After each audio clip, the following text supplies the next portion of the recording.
levou sobre si as nossas dores.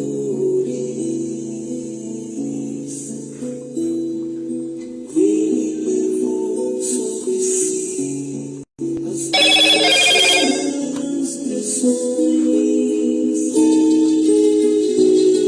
Castigo que nos traz a paz estava sobre ele, e por suas chagas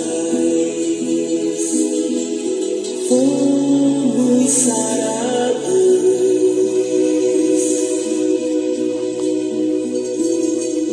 Ele tomou sobre si as nossas maldições.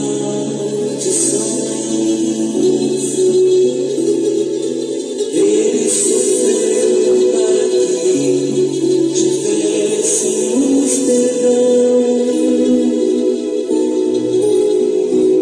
Seu sangue derramou para nos resgatar.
noite, meus irmãos, graça e paz, mais uma vez, conectados para uma live, onde podemos estar glorificando o nome do nosso Senhor Jesus Cristo, a quem devemos honra, glória e louvor. Nós queremos estar saudando cada um dos nossos irmãos que já estão conectados. É uma alegria muito grande estar com vocês nesta live para estudarmos a palavra de Deus. Nós temos estudado um tema que é muito importante e interessante, porque ele vem trazendo a história da redenção desde o Gênesis.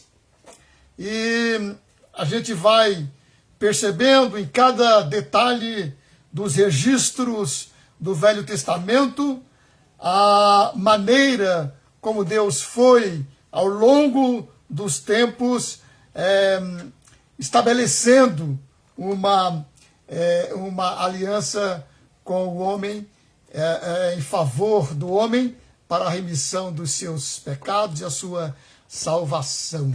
Hoje vamos para a lição 28, que fala do sacerdócio.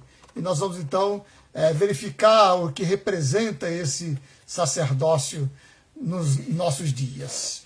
Vamos então estar saudando nossos irmãos, né? São muitos, graças a Deus, são muitos os irmãos que estão conosco. Eu já quero ir anunciando e saudando os que já estão conosco. O nosso irmão presbítero João Turco, o Márcio, a Helenice, a Maria, a Sueli, o Joca, a Nesiete, o Osmar, o Joca e a Nesiete parece que no momento não conseguiram voltar, né? E vou falar depois. Então, mas é uma alegria poder estar tendo esses nossos irmãos, o nosso irmão Osmar, que está longe de nós, né? Mas graças a Deus que tem assim mesmo participado de todas as nossas programações. Obrigado, Osmar. Temos também a nossa irmã Luísa, que é do Paraná. Ela foi membro aqui na igreja de Vila Paulicense, São Bernardo do Campo, quando éramos pastor ali, e então agora está no Paraná. Graças a Deus. Temos também a Isaura conosco, né? Maravilha. Graças a Deus pela presença de cada um de vocês, meus amados irmãos. Vamos estar orando e aí vamos dar início ao nosso estudo. Ó Deus bendito, nós invocamos o Teu nome nesse instante em que nos colocamos diante da Tua palavra para o estudo. Rogamos a bênção do Teu Santo Espírito na iluminação de nossas mentes para compreender o que o Senhor tem para nos falar através da Tua palavra. Obrigado, Pai, porque o Senhor deixou registrado toda a sua revelação, deixou escrito para que nós pudéssemos estar conhecendo os Teus planos e principalmente, ó Deus, o plano de redenção. Obrigado, Senhor, obrigado mesmo. E nós também damos-te graças pela presença dos nossos irmãos. Graças damos, ó Pai, pelos irmãos que estão na live, porque querem ouvir a Tua palavra, querem, ó Pai, receber o estudo, querem conhecer mais dos Teus planos, dos Teus desígnios. Obrigado. Damos-te graças, ó Pai. E rogamos bênçãos por eles, porque carecem do Senhor, carecem da Tua intervenção, carecem da cura, carecem, ó Pai, de que o Senhor esteja agindo nos seus lares, ó Pai, no sustento, e de todas as formas esteja o Senhor, ó Pai, trabalhando na vida de cada um deles. Nós os colocamos em Tuas mãos, sabendo que o Senhor responde às orações, e é no nome de Jesus que nós oramos. Amém.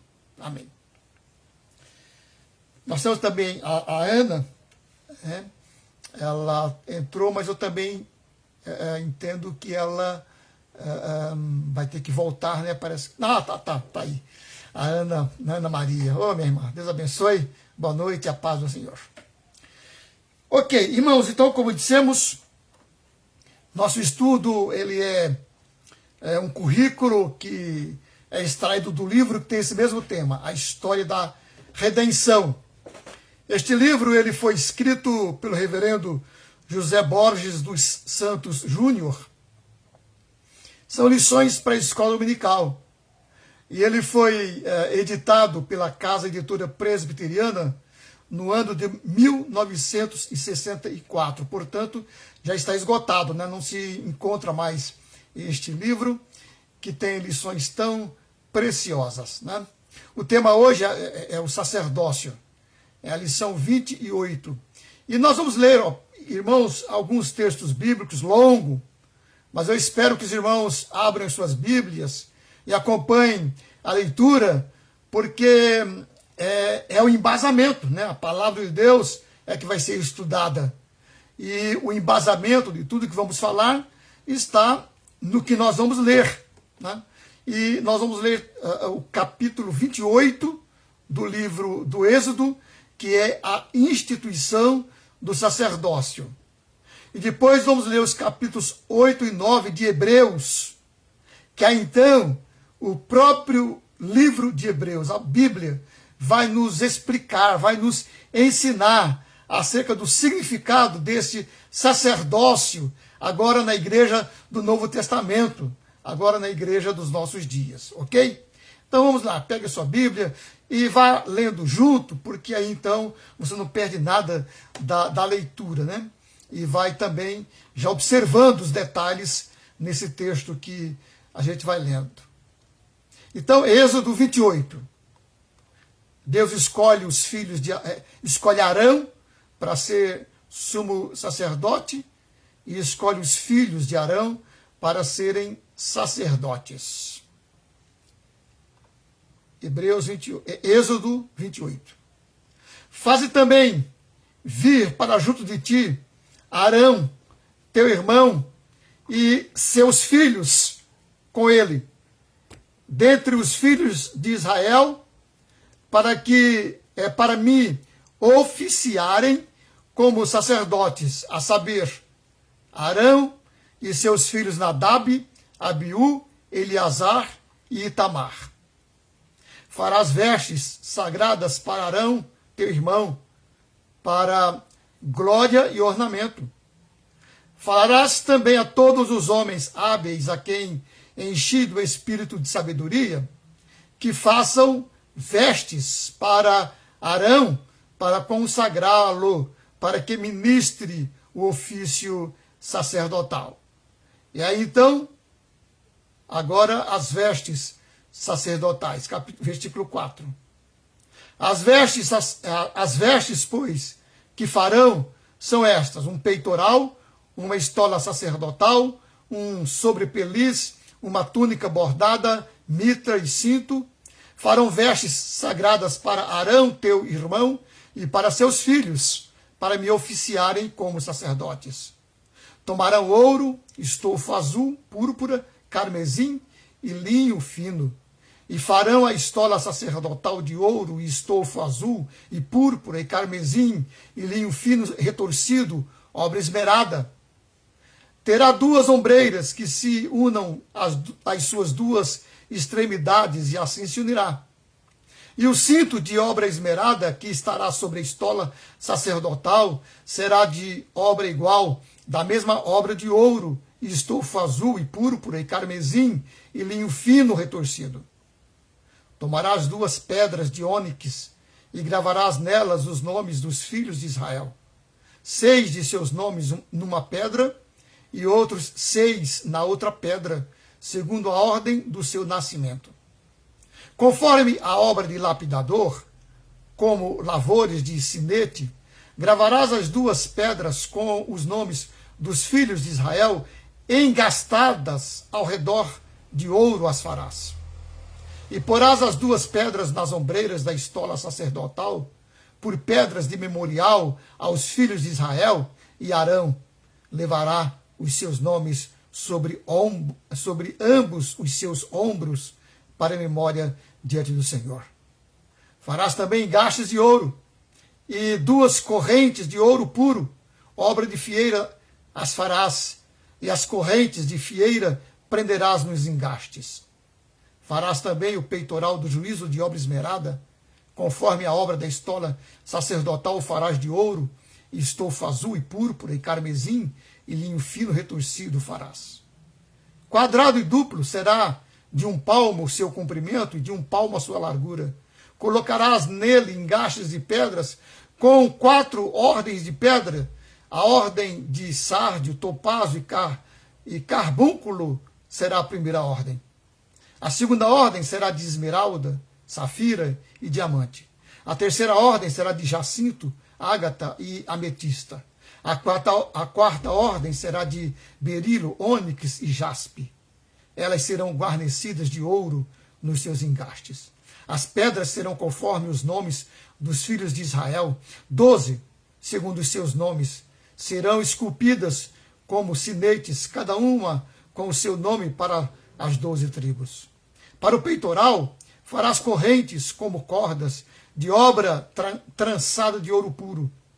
Também farás para o peitoral 2 argolas de ouro, e porás as 2 argolas nas extremidades do peitoral. Então meterás as 2 correntes de ouro nas 2 argolas nas extremidades do peitoral.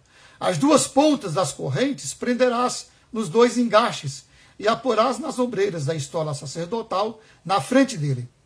Farás também 2 argolas de ouro, e as porás nas 2 extremidades do peitoral, na sua orla interior, junto à estola sacerdotal.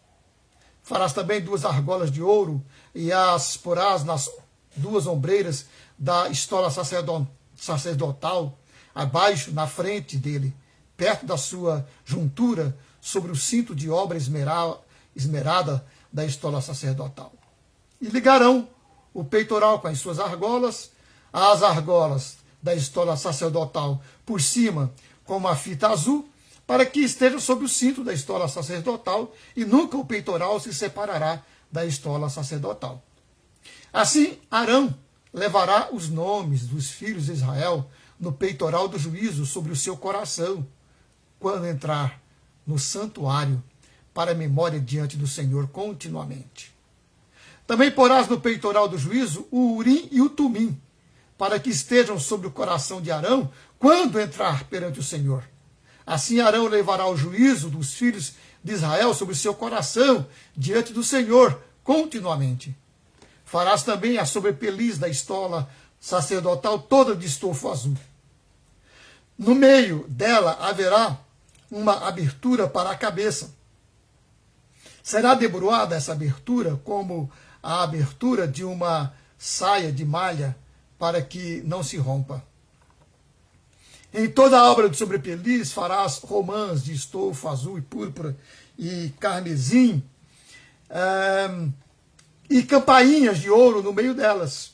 Haverá em toda a orla de sobrepeliz uma campainha de ouro e uma romã, outra campainha de ouro e outra romã. Esta sobrepeliz estará sobre Arão quando ministrar, para que se ouça o seu sunindo quando entrar no santuário diante do Senhor e quando sair. Isso para que não morra. Farás também uma lâmina de ouro puro, e nela gravarás a maneira de gravuras de sinete, santidade ao Senhor. Atalás com um cordão de estofo azul, de maneira que esteja na mitra, bem na frente da mitra estará.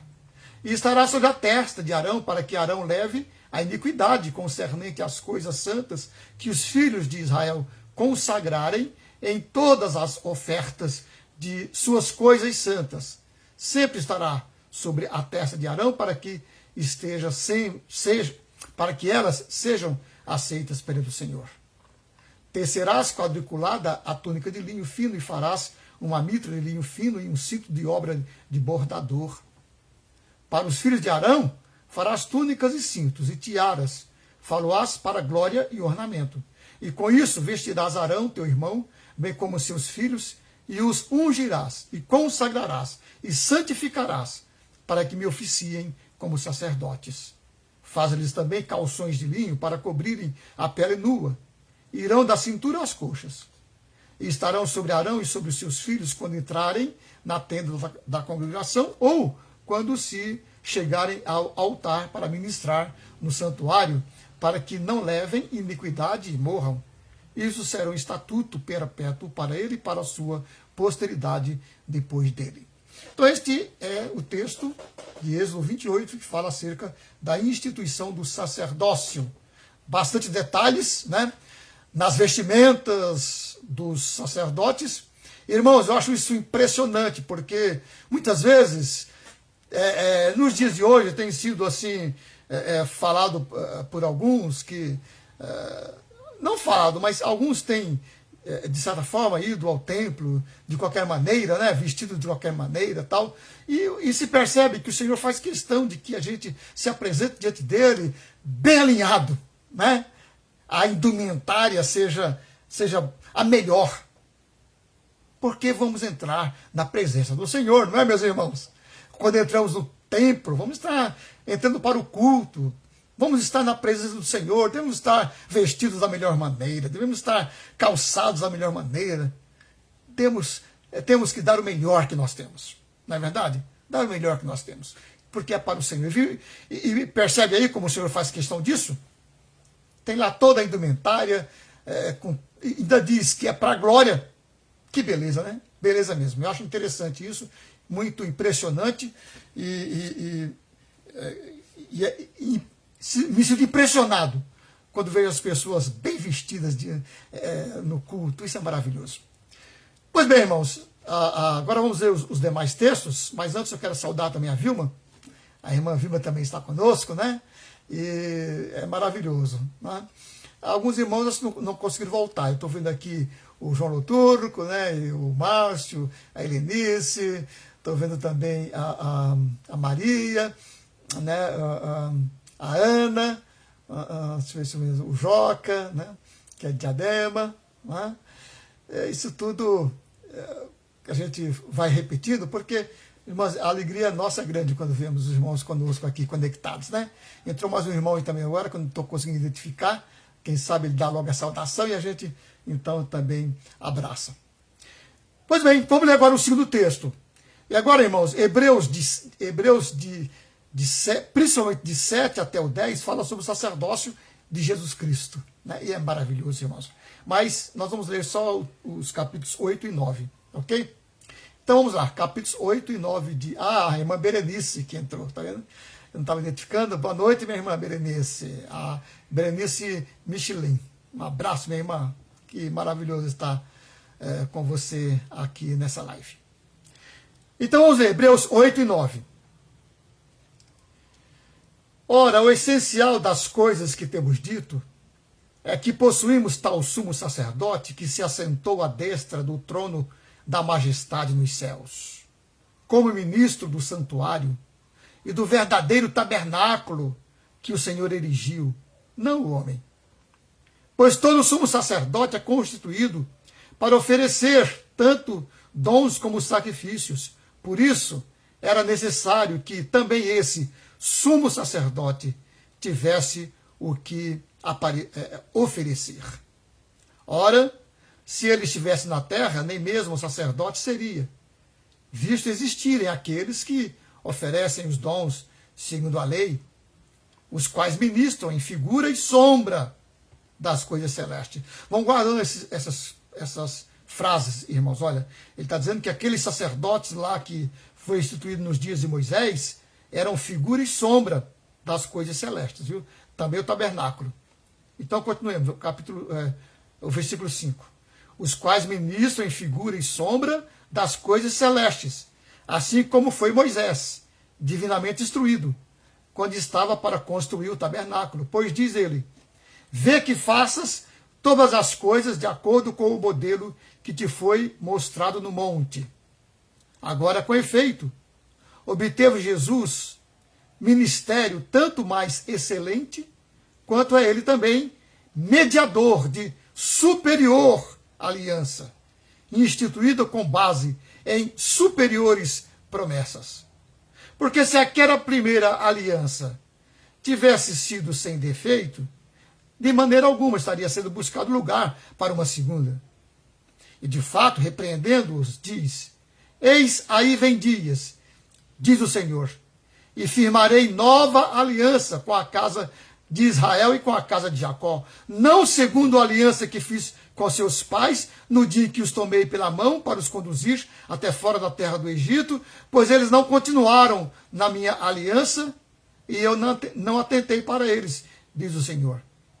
Porque esta é a aliança que firmarei com a casa de Israel depois daqueles dias, diz o Senhor. Na sua mente imprimirei as minhas leis. Também sobre o seu coração as inscreverei. E eu serei o seu Deus, e eles serão o meu povo.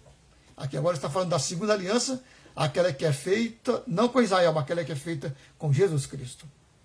E não ensinará jamais cada um ao seu próximo, nem cada um a seu irmão, dizendo: conhece ao Senhor, porque todos me conhecerão, desde o menor deles até ao maior. Pois para com as suas iniquidades usarei de misericórdia, e dos seus pecados jamais me lembrarei. Quando ele diz nova, torna antiquada a primeira. Presta atenção nisso aí, irmãos. Também interessante, está dentro do nosso estudo. Quando ele diz nova, torna antiquada a primeira. Ora, aquilo que se torna antiquado e envelhecido está prestes a desaparecer. Agora, capítulo 9. Ora, a primeira aliança também tinha preceitos de serviço sagrado e o seu santuário terrestre. Com efeito, foi preparado o tabernáculo, cuja parte anterior, onde estavam o candeeiro e a mesa, e a exposição dos pães, se chama o Santo Lugar. Por trás do segundo véu se encontrava o tabernáculo, que se chama o Santo dos Santos, ao qual pertencia um altar de ouro para o incenso e a arca da aliança totalmente coberta de ouro, na qual estava uma urna de ouro contendo o maná, o bordão de Arão que floresceu e as tábuas da aliança. E sobre ela os querumbins de glória que com a sua sombra cobriam o propiciatório. Dessas coisas, todavia, não falaremos agora pormenorizadamente. Ora, depois de tudo isto assim preparado, continuamente entram no primeiro tabernáculo os sacerdotes para realizar os serviços sagrados. Mas no segundo, o sumo sacerdote, ele sozinho, uma vez por ano, não sem sangue, que oferece por si e pelos pecados de ignorância do povo. Querendo com isto dar a entender o Espírito Santo que ainda o caminho do santo lugar não se manifestou, enquanto o primeiro tabernáculo continua erguido. E isto uma parábola para a época presente. E segundo esta se oferecem tanto dons como sacrifícios, embora estes, no tocante à consciência, sejam ineficazes para aperfeiçoar aquele que presta culto, os quais não passam de ordenanças da carne, baseadas somente em comidas e bebidas e diversas abluções impostas até ao tempo oportuno de reforma. Essa era a descrição do tabernáculo e do serviço sacerdotal do Velho Testamento. Agora presta atenção a partir do versículo 11. Quando, porém, veio Cristo como sumo sacerdote dos bens já realizados, mediante o maior e mais perfeito tabernáculo, não feito por mãos, quer dizer, não desta criação, não por meio de sangue de bodes e de bezerros, mas pelo seu próprio sangue, entrou no Santo dos Santos uma vez por todas, tendo obtido eterna redenção. Portanto, se o sangue de bodes e de touros e a cinza de uma novilha, aspergidos sobre os contaminados, os santificam quanto à purificação da carne, muito mais o sangue de Cristo, que pelo Espírito eterno a si mesmo se ofereceu sem mácula a Deus, purificará a nossa consciência de obras mortas para servirmos ao Deus vivo, ou glória. Por isso mesmo, ele é o mediador da nova aliança, a fim de que, intervindo a morte para a remissão das transgressões que havia sob a primeira aliança, recebam a promessa da eterna herança àqueles que têm sido chamados. Porque onde há testamento, é necessário que intervenha a morte do testador. Pois um testamento só é confirmado no caso de mortos, visto que, de maneira nenhuma, tem força de lei enquanto vive o testador. Pelo que nem a primeira aliança foi sancionada sem sangue. Porque, havendo Moisés proclamado todos os mandamentos, segundo a lei a todo o povo, tomou o sangue dos bezerros e dos bodes, com água e lã, tinta de escarlate e sopo, e aspergiu, não só o próprio livro, como também sobre todo o povo, dizendo: este é o sangue da aliança, a qual Deus prescreveu para vós outros. Igualmente também aspergiu com sangue o tabernáculo e todos os utensílios do serviço sagrado. Com efeito, quase todas as coisas, segundo a lei, se purificam com sangue, e sem derramamento de sangue não há remissão. Era necessário, portanto, que as figuras das coisas que se acham nos céus se purificassem com tais sacrifícios, mas as próprias coisas celestiais com sacrifícios a eles superiores. Porque Cristo não entrou em santuário feito por mãos, figura do verdadeiro, porém no mesmo céu, para comparecer agora por nós diante de Deus. Nem ainda para se oferecer a si mesmo muitas vezes, como o sumo sacerdote, cada ano entra no santuário dos santos com sangue alheio. Ora, nesse caso, seria necessário que ele tivesse sofrido muitas vezes desde a fundação do mundo. Agora, porém, ao se cumprirem os tempos, se manifestou uma vez por todas para aniquilar, pelo sacrifício de si mesmo, o pecado. E assim como aos homens está ordenado morrerem uma só vez, vindo depois disso o juízo, assim também Cristo, tendo se oferecido uma vez para sempre, para tirar os pecados de muitos, aparecerá a segunda vez sem pecado aos que o aguardam para a salvação. É maravilhoso, não é, irmãos? Maravilhoso. Quero estar saudando aqui a nossa irmã Andréia e a nossa irmã Carmen. Um abraço, minhas irmãs, que estão agora conosco também nesta live. Meus irmãos, o livro de Hebreus parece até um pouco difícil de compreender, mas ele se torna um pouco claro e mais fácil de entender quando nós lemos Levíticos. A gente vai ver todas aquelas leis, todas aquelas coisas lá em Levíticos, todas aquelas cerimônias do culto, né? Que Levítico fala de todas as cerimônias do culto, né? Do Velho Testamento, do povo de Israel. E agora a gente vai vendo no livro de Hebreus uma similaridade, ele vai explicando que aquilo era sombra, e vai mostrando aqui o cumprimento de todas aquelas coisas em Cristo. Tá? Então, a gente vai agora estar explicando essas coisas, né? E fazendo essa comparação de Êxodo 28 e Hebreus, os capítulos 7 e 8, 8 e 9. Irmãos, tem ainda um versículo que é bom ler, que a gente considera como texto áureo, que é Hebreus 4, versículo 14.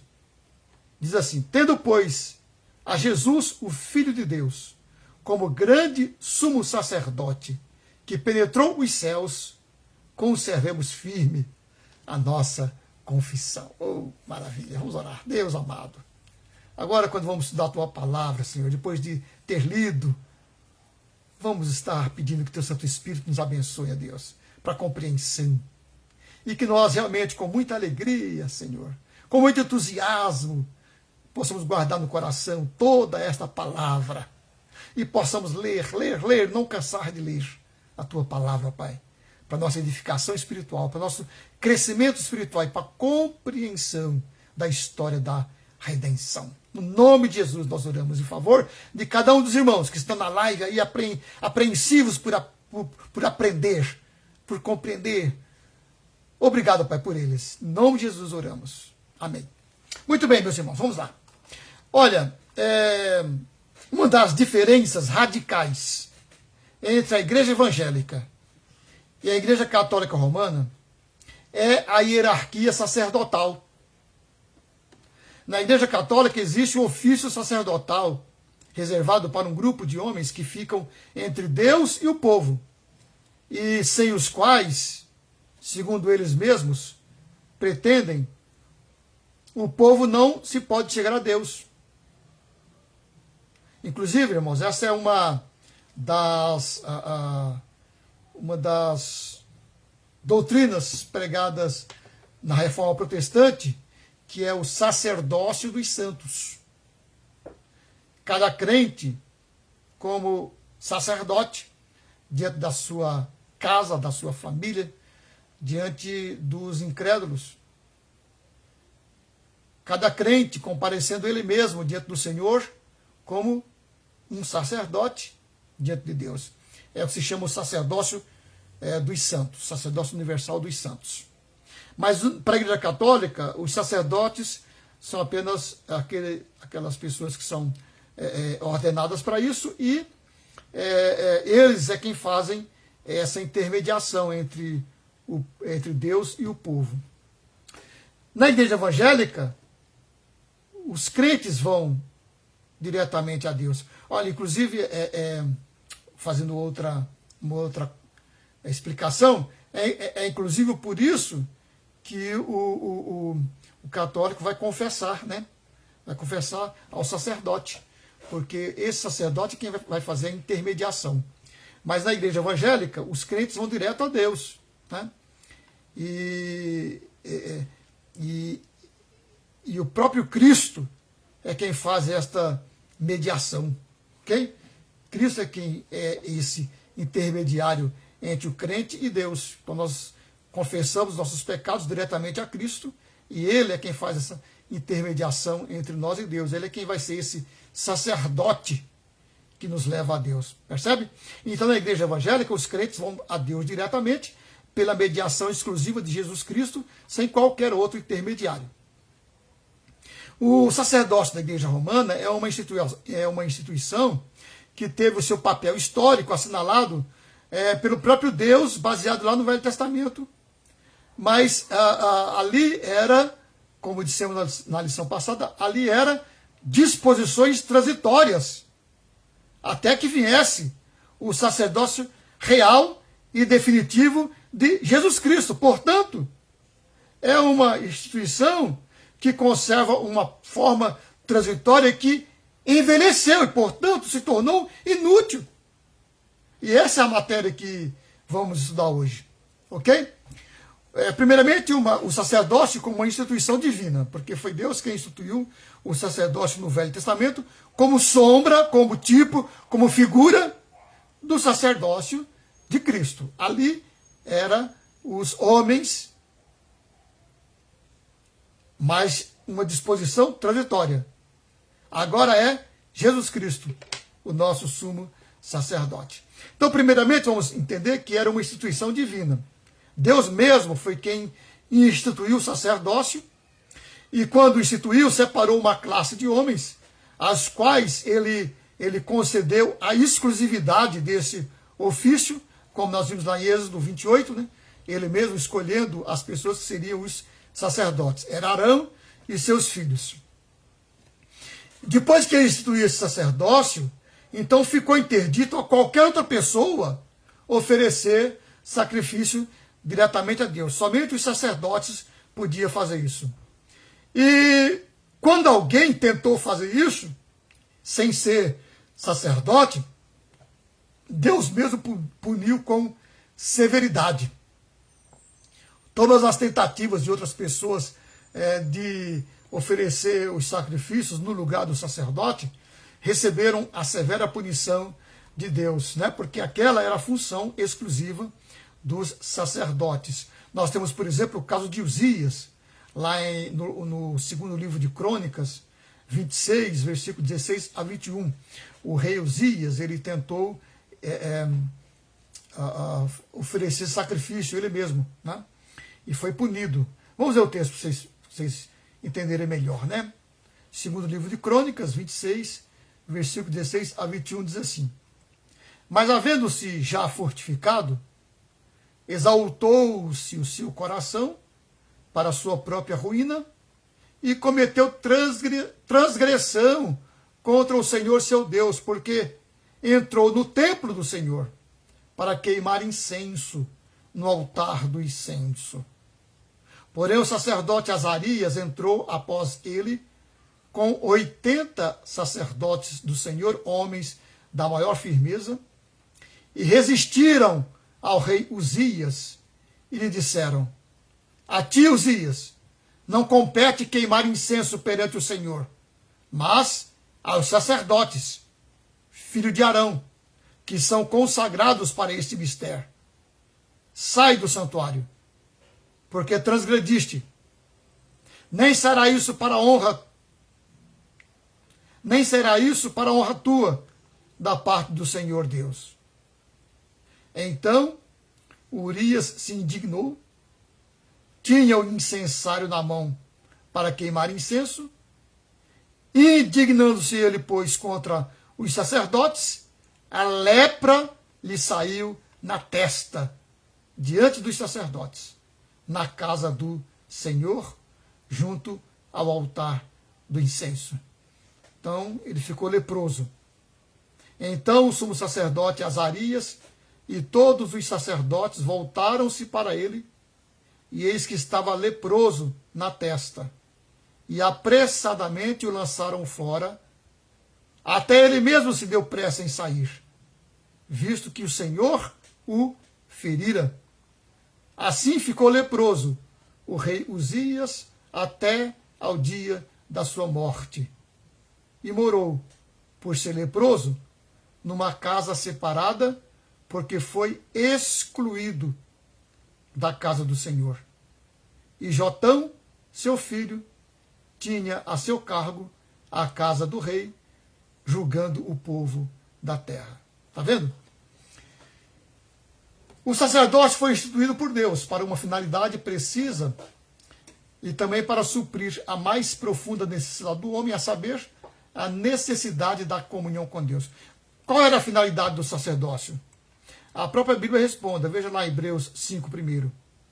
Diz lá: porque todo sumo sacerdote, sendo tomado dentre os homens, é constituído nas coisas concernentes a Deus, a favor dos homens, para oferecer tanto dons como sacrifícios pelos pecados. Então a função do sacerdote era essa, né? Oferecer sacrifícios a Deus e fazer intercessão. O pecador vinha ao sacerdote trazendo as ofertas para o sacrifício. O sacerdote fazia o sacrifício e a intercessão. Ele oferecia os dons, as dádivas e os sacrifícios pelos pecados do povo, como uma instituição que o próprio Deus estabeleceu. Por essa passagem, ficamos sabendo que sem sacerdote ninguém podia se aproximar de Deus. Sem o sacerdote, o homem nada podia oferecer a Deus. Em resumo, sem o sacerdote, o homem está irremediavelmente separado de Deus.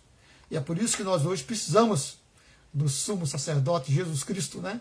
Porque sem ele, nós estamos irremediavelmente separados de Deus. Nós podemos expressar essa verdade com uma velha palavra e a figura que ele invoca. O sacerdote no paganismo era chamado pontífice, isto é, o que faz a ponte.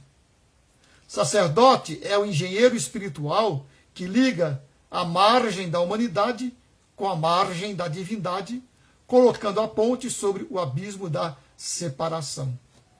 E é Jesus Cristo quem faz essa ponte nos dias de hoje. Não é mesmo? Nos dias do Velho Testamento, os sacerdotes, que eram homens falhos, que antes de oferecer sacrifício, tinham que primeiramente oferecer sacrifício por si e por seus pecados, para depois oferecer sacrifício pelo povo. Jesus Cristo não. Ele, uma vez por todas, sem pecado, se ofereceu por sacrifício para expiação dos nossos pecados. Agora veja, irmãos, no sacerdócio da Igreja Católica Romana se expressa essa verdade vital da revelação. O erro é que aquele seu sacerdócio é apenas uma continuação inútil do sacerdócio judaico. Porque o sacerdócio judaico foi instituído por Deus como figura antecipada do verdadeiro sacerdócio, que é Jesus Cristo.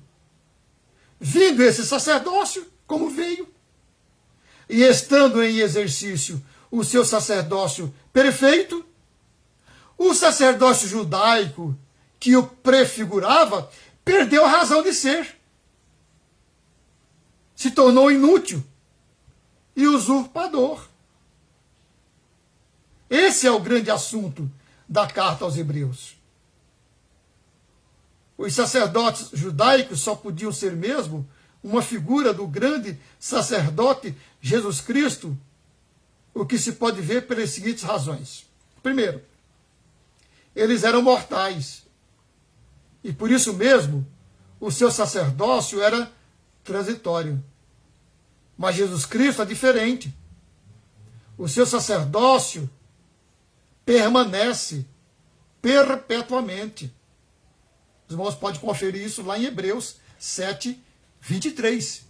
Fala de um sacerdócio permanente, o sacerdócio de Cristo. Segundo, aqueles sacerdotes do Velho Testamento eram pecadores. Mas Jesus Cristo, santo, inocente, imaculado e sem pecado. Está lá em Hebreus 7, versículos 26 e 27. Os sacerdotes do Velho Testamento tinham de repetir o seu sacrifício.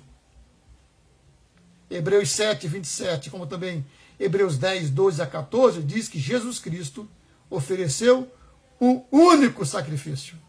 Um só sacrifício. E suficiente. O sacerdócio do Velho Testamento não entravam no tabernáculo verdadeiro. Na lição anterior, nós verificamos que o tabernáculo mosaico era uma simples representação histórica do verdadeiro tabernáculo, que é o do céu. Jesus entrou nesse tabernáculo. Hebreus 6, 20.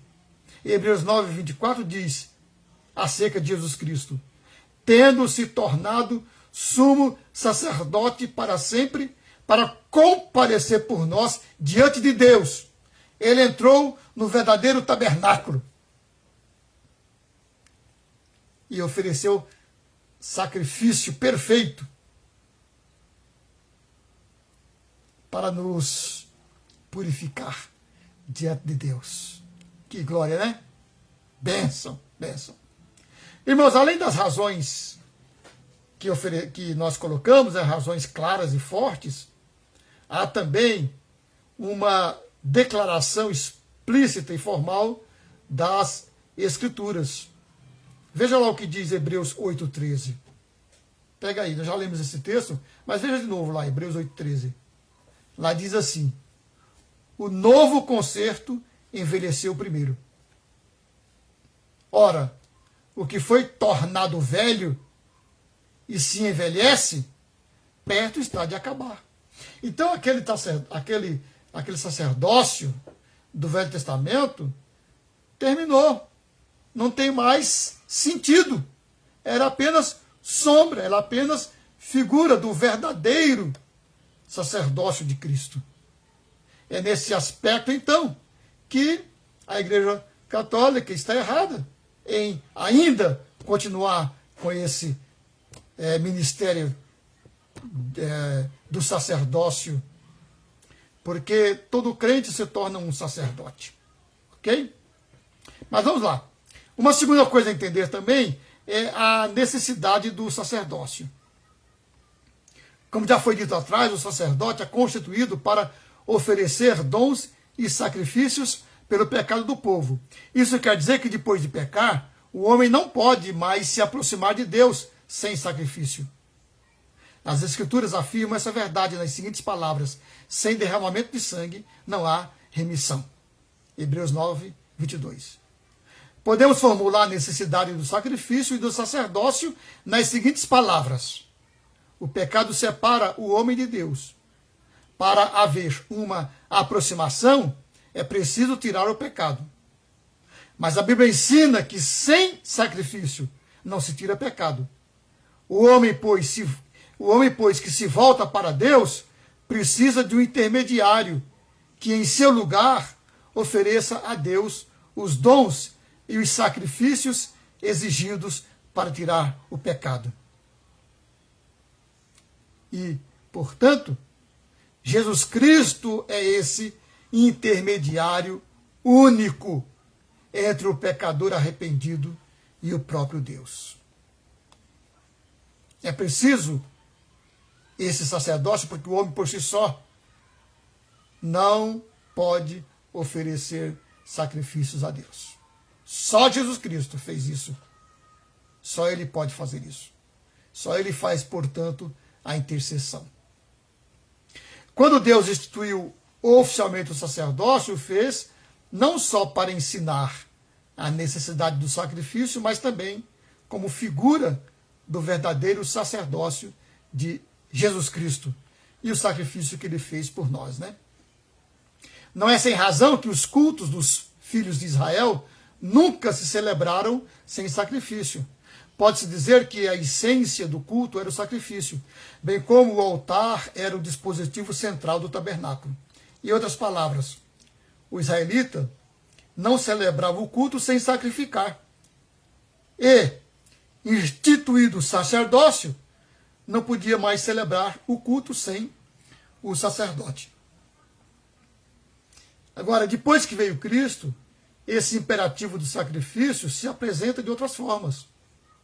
O crente, ou melhor, o cristão, não pode prestar culto ao seu Deus sem sacrifício. E, portanto, não pode prescindir do sacerdote. Mas agora é o sacrifício de Cristo e o sacerdócio do próprio Cristo. O centro do culto cristão é o sacrifício de Jesus Cristo feito na cruz e a intermediação que ele faz por nós diante do Pai. Graças a Deus que nós temos um sacerdote que é o próprio Deus. Por último, os símbolos e as prefigurações do sacerdócio judaico. Separada a família sacerdotal, Deus estabeleceu todos os detalhes da apresentação dos sacerdotes. Eram formas transitórias, mas que expressavam um sentimento permanente. Vamos ver. Primeiro, a lâmina de ouro. A lâmina de ouro com a legenda Santidade ao Senhor. As vestes de linho fino e outros dispositivos para ensinar a ideia de santidade. E aí, a palavra diz, sem santidade é impossível agradar a Deus. Não é mesmo?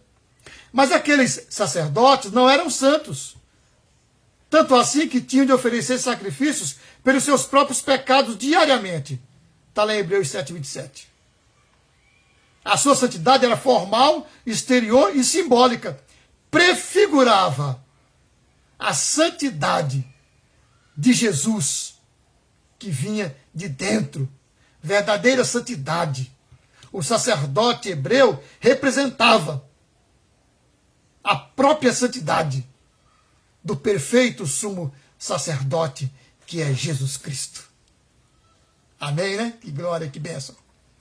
O segundo lugar, o sacerdote levava sobre os seus ombros 2 pedras com os nomes das tribos de Israel para a memória diante do Senhor. Isso significava que o sacerdote, quando comparecia perante o Senhor em nome dos filhos de Israel, levava sobre si um peso muito grande. As pedras estavam nos ombros. Símbolo este sugestivo da responsabilidade que Jesus assumiu quando resolveu comparecer perante o Pai em nome do seu povo. Ou seja, Jesus levou sobre os seus ombros os nossos pecados. Não é mesmo? Terceiro, o sacerdote hebreu levava sobre o peito um quadrado de 1 palmo de comprimento, e nesse quadrado 12 pedras em 4 ordens com os nomes dos filhos de Israel. Diz a Bíblia que assim o sacerdote, quando entrava na presença do Senhor, levava sobre o seu coração o nome dos filhos de Israel. Esse também, meus irmãos, é outro símbolo sugestivo de Jesus Cristo e seu amor por nós, pelos quais compareceu diante do Pai, onde vive para interceder pelo seu povo. Jesus se apresentou e se apresenta diante do Senhor, levando sobre o seu coração o nome dos seus filhos. Que bênção, né? Que bênção.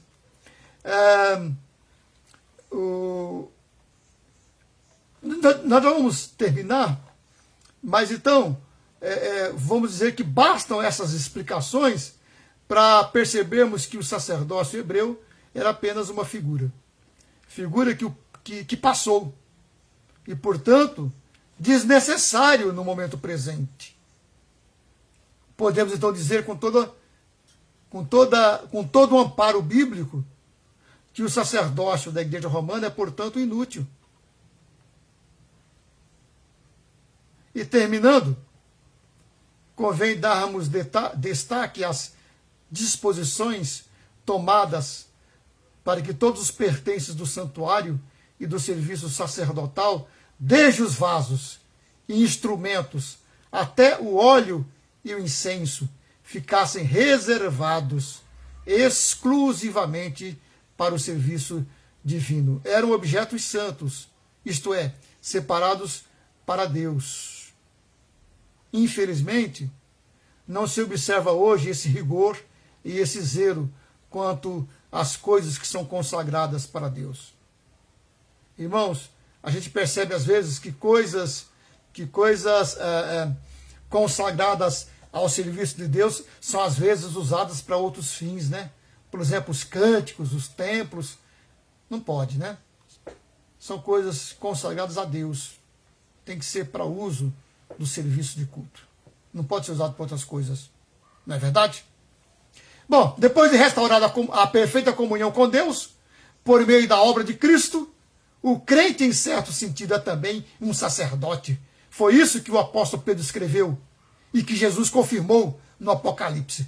Pedro diz, a primeira carta de Pedro, 2:10. Pedro diz: vós sois a geração eleita, o sacerdócio real. Está vendo? É a Bíblia quem diz. Pedro diz que nós somos o sacerdócio real. E lá em Apocalipse, capítulo 1, versículo 5, o próprio Cristo falou. Está lá, ele falando a João, né? Na visão que João teve. Está lá assim, Apocalipse 1:5. Jesus, que em seu sangue nos lavou dos nossos pecados e nos fez reis e sacerdotes. Está vendo? Todos os crentes são sacerdotes, porque podem se apresentar diante de Jesus Cristo para que Jesus faça a intermediação. Depois de salvo, então, meus irmãos, depois de salvo pelo sacrifício de Jesus, o crente recebe o privilégio de prestar o serviço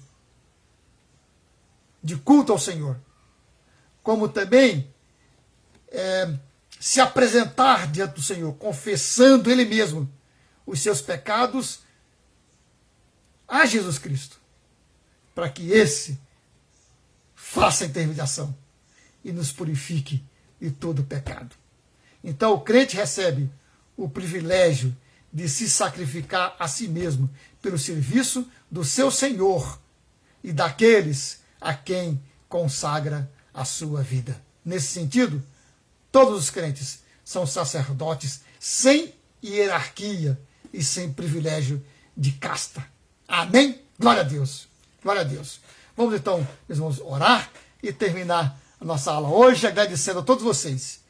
E espero que tenham compreendido e que glorifique a Deus por esta bênção. Que louve a Deus por Jesus Cristo, que se fez sumo sacerdote e nos deu o privilégio de sermos sacerdotes. Oh, glória, vamos orar. Obrigado, Senhor, obrigado. Porque no sangue de Cristo fomos purificados. O sacrifício de Cristo na cruz, uma vez por todas, nos purificou, nos santificou e nos colocou diante do Senhor como sacerdotes. Obrigado, ó Pai, porque nos deste este sacerdócio real. Que possamos, ó Pai, viver esta glória, que possamos, ó Pai, sabendo disso, prestar os sacrifícios de culto, louvor, adoração, intensamente, sabendo que o Senhor mesmo recebe o nosso culto, o nosso louvor, a nossa adoração como sacrifício agradável às suas narinas santas. Abençoe nossos irmãos que estiveram presentes na live, que possam ter compreendido, ó Pai, esse ministério, que possam ter entendido. E aquilo que não ficou ainda claro, Senhor, fale Tu mesmo aos seus corações e às suas mentes, para a compreensão da Tua palavra e crescimento espiritual. Oramos, ó Pai, no nome de Jesus. Amém. Amém. Muito bem, meus irmãos. Um abraço a todos vocês. Quero lembrar que nós estamos na chamada Semana Santa. E, portanto, na próxima sexta-feira, nós não vamos fazer aquela live que fazemos de culto, porque às 18 horas da sexta-feira, às 18 horas, nós vamos ter um culto do presbitério. Não é bem uma live, mas é um culto, chamado o culto das sete palavras, que vai ser feito no Zoom. Ok? A gente vai colocar o link, né, no grupo da igreja, vai colocar o link para vocês entrarem. Pode entrar, entra bastante pessoas, viu? Dá para ver tudo direitinho. Então é o culto das 7 palavras. 7 pregadores do nosso presbitério vão estar trazendo essas mensagens. Ok? Deus abençoe, meus amados, e até sexta-feira, se Deus quiser, estaremos juntos novamente para louvar o Senhor. Esperamos, o presbitério está esperando que tenha no mínimo, umas 50 pessoas. Tá bom? Vamos ver se a gente consegue até ultrapassar esse número. Deus abençoe e que vocês levem um abraço nosso. Um grande abraço em nome de Jesus. Até mais. Deus abençoe cada um de vocês. Certo? Deixa eu fazer aqui um fundo musical antes da gente sair. Vamos saindo com aquele fundo musical. O mesmo cântico que a gente colocou no começo. Deixa eu achar aqui. Deixa eu ver. Sim, a gente vai enviar o link, Berenice. Vamos ver como que a gente faz. Para enviar um link, né, fora do grupo da CIT. Eu vou perguntar para o Reverendo Reginaldo como é que a gente faz, tá? Porque realmente, se você não está no grupo da CIT, né? Eu vou perguntar, o Reverendo Reginaldo é quem está fazendo essa questão do link. E os irmãos procuram, a irmã procura qualquer um da nossa igreja, né? Porque acho que é a única forma. Mas eu creio que aqui também na sexta-feira a gente pode colocar aqui. Eu vou ver como vai fazer, tá bom, meu irmão? Eu quero que todos estejam participando, né? E a gente vai, então, fazer isso para a glória do Senhor, né? Você agora me deixou preocupado, realmente, como é que eu que sou ruim nesses negócios, né? Aí fico sem saber como é que a gente faz para poder conseguir que todos tenham o link, né? Mas irmãos, podem nos procurar, que a gente vai ver como é que faz, tá bom?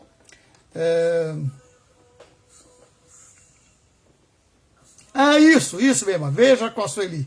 Ela pode dar isso para você direitinho. A Sueli tá ficando craque dessas coisas aí, né? Tem sido uma benção, uma benção. Tá bom? Deus abençoe. Até mais. Até mais. Um abraço. Castigo que nos traz a paz estava sobre ele, e por suas chagas fomos sarados.